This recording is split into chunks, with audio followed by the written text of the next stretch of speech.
somebody else. Thank you for that question. Thank you. Yeah. Such a big question. Does anyone want to follow up to that huge question? A couple more ago. I just want to, I haven't listened through all of the podcasts, I've listened to them all, but you guys have, or have you done one that has to do with being someone who is monogamous, who's in a relationship with someone who's poly? We've done a monopoly one. It was a while ago. No, it was. Yeah, it's, as Emily was saying, that we did do one quite a while ago, but that actually is on our list of ones to revisit now and do something specifically on. So thank you for bringing that up. But you, Emily, you just found the monocorn thing. There is a Facebook group that if you are monogamous but have a partner who is polyamorous, then it's a kind of, I think, processing group on Facebook for that, and it's called Monocorn, I believe. They call themselves monocorns. Like unicorn, but monocorn. So look that up, because you have to be monogamous, but with someone who is polyamorous to be in the group at all. I know you, Jesse.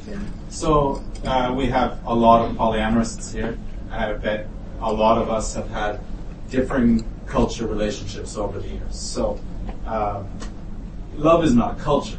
So for you, when it comes to the rollout of non-monogamy with your new partner, when I started, it was too quick. Hi, I'm Jesse, I'm a non-monogamous.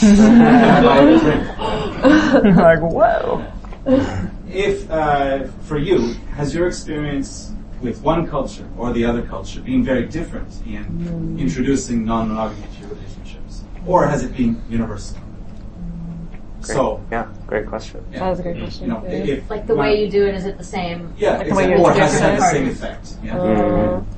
Like, was it very different reaction from people depending on their culture? I think, to speak from my own experience, I've definitely found I have the very American thing of like, hi, I'm Dee Dee, like, I'm polyamorous. I wrote a book on polyamory. I have a podcast on polyamory. It's kind of unavoidable a little bit. And so for people, like one of my partners is British, is from the UK. It's also relatively, Low context. Relatively low context in that way. And so for him, it was like, oh, great, awesome. When I was dating someone when I was going on dates in Turkey, for instance, and Turkey's a little bit in the middle of the road with context, it was kind of a little bit of a in-between, like not such a great reaction.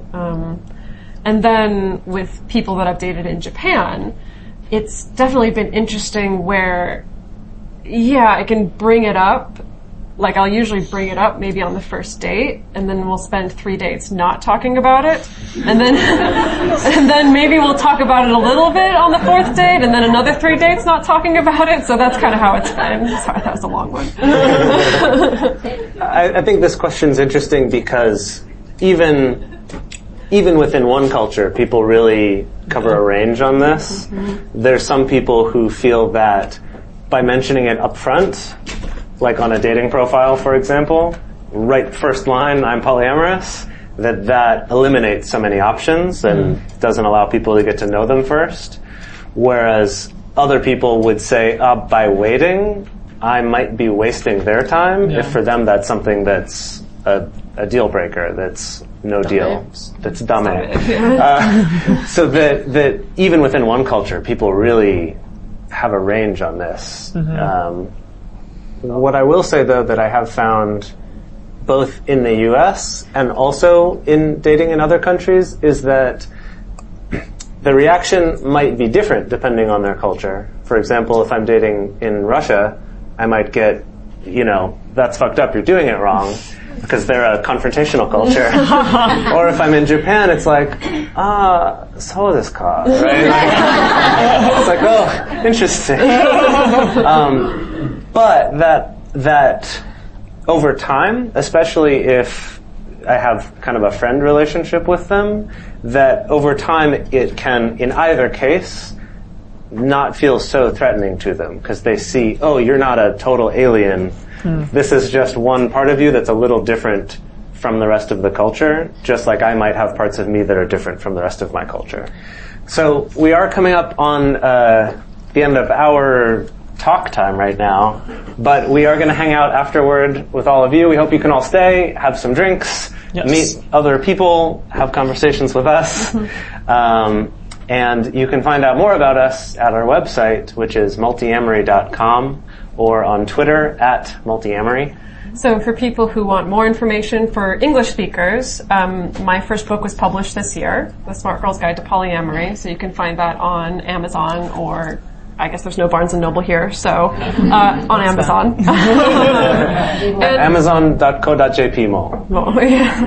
And for the Japanese speakers, Fukami Kikue-san, who is here tonight, wrote a book on polyamory, Polyamori Fukusu no Ai o Ikiru, that the Japanese speakers can find to get more information on polyamory and non-monogamous relationships.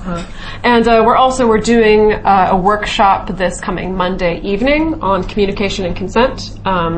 You can find more information about that on Facebook. If you look for Multiamory Workshop, then it should come up.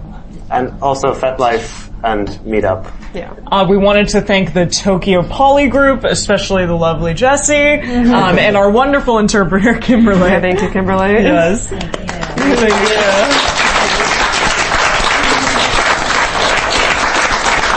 Also, thank you to this amazing venue, Good Heavens, and Paul, thank you so much for all of your help for having us.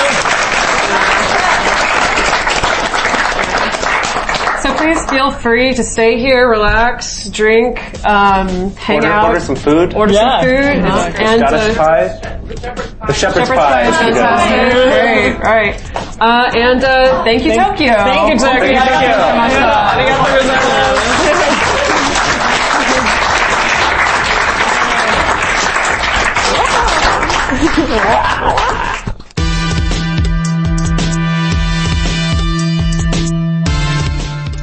Hi, this is Princess Callie, author of Enough to Make You Blush and founder of KinkAcademy.com. You're listening to a Swing Set podcast at swingset.fm.